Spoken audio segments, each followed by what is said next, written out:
do. Now, LSU coach Brian Kelly addressed why Joe Foucha did not play against Florida State. I'm surprised this hasn't happened more often. So the Baton Rouge Advocate reported that Foucha is appealing a 4-game academic suspension related to his transfer. He's a New Orleans native, started 33 games for Arkansas, was expected to contribute for LSU this year. However, some of his transfer credits did not work or did not go through. I do remember this, and of course, me and my academic excellence of going from Tyler Junior College to Stephen F. Austin, you had to make sure that everything transferred through, or how many of your credits were able to transfer from one school to another. The transfer portal's been open for about 2 years, right? I'm surprised there hasn't been more of this, and it was one of the things that made me concerned the most is how many athletes just transfer, and that's fine and play, that's good as well, but don't you have to remain academically on course? Do you still have to do that? Is that a thing? It is. I think there's 2 reasons I think it has happened more often. A lot of times I think people would probably jump in the transfer portal because they're not doing well academically. That's might be why they sit there forever. But 2, just given the last 2 years of how chaotic life has been for so many people of transferring and doing things in classes. And, what happened at Florida A&M is they have one dude in compliance that's not even really a compliance guy. He was like an old coach, and that's the job they gave him. And they're understaffed, so they had all these academic issues because he wasn't really doing his job.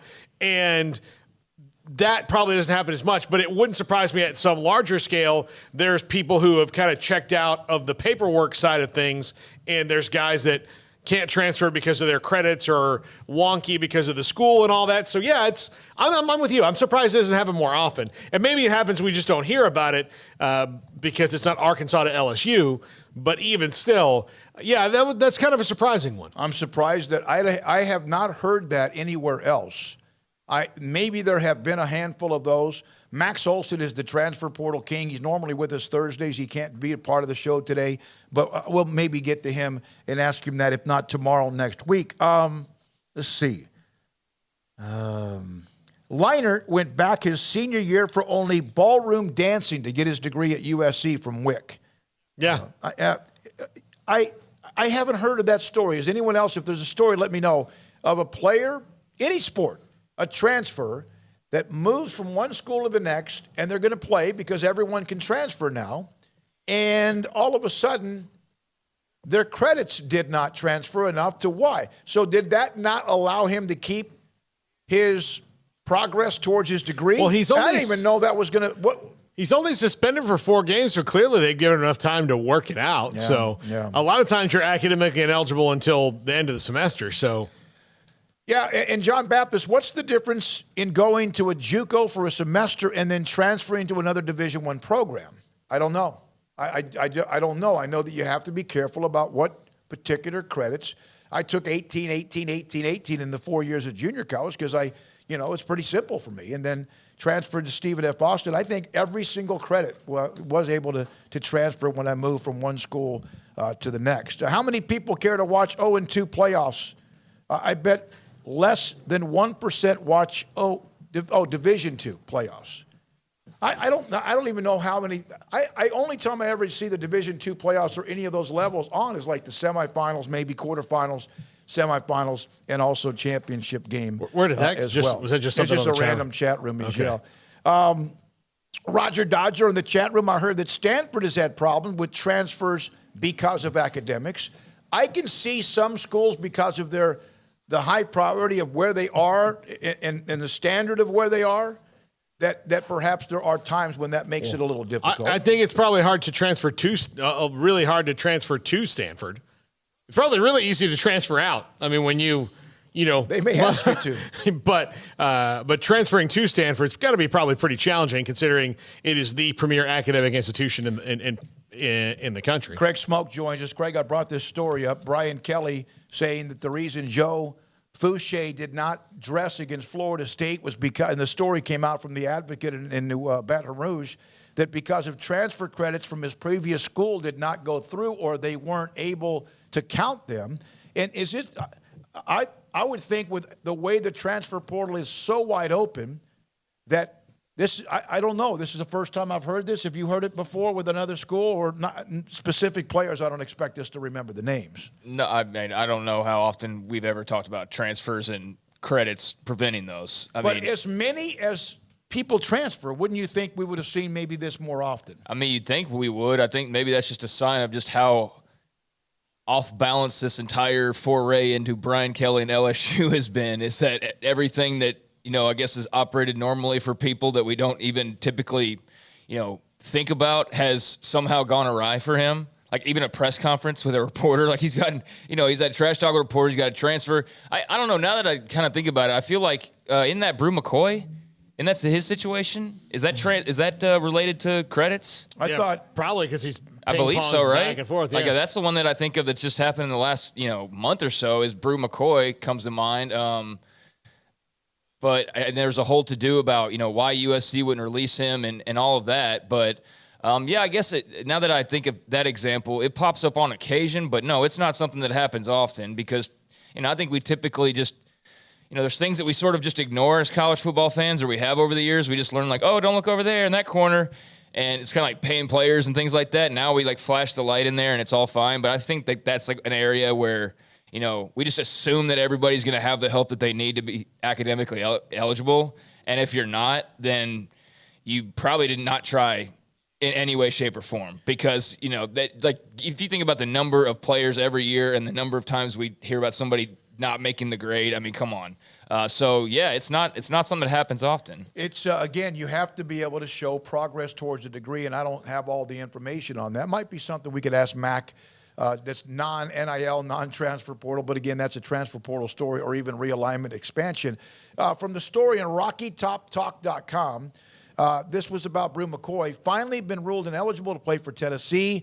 The former, we know about him, Tennessee, USC, or Texas, USC, whatever, has been declared immediately eligible by the NCAA. And so, yeah, there must have been some sort of a transfer issue with him.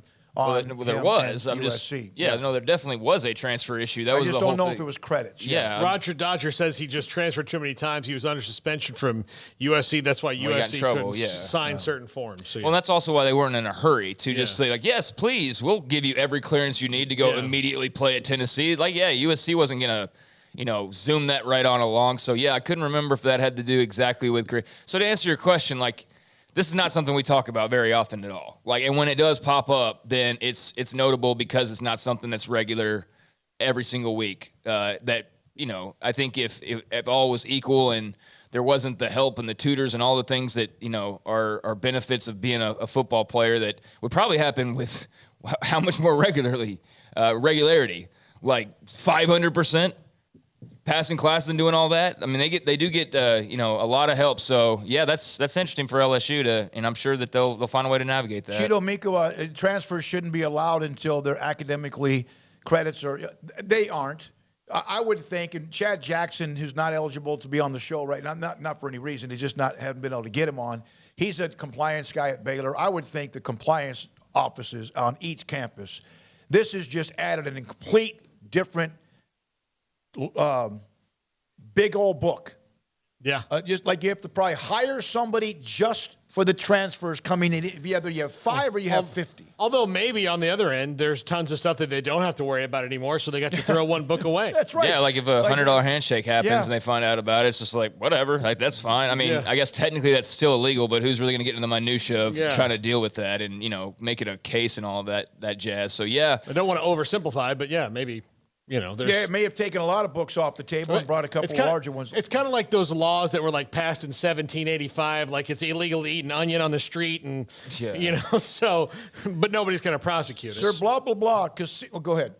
I was just going to say, like, this just circles back to me. Like, I know that they're not the only team that has to deal with this or will deal with this or whatever, but it just, again, like when I hear that story, it's like, of course that's happening with Brian Kelly right now because just nothing can seemingly go right for him to start this whole thing off, from the press conference tiff the other day, which I know is not a big deal now. It's been smoothed over and it's all fine.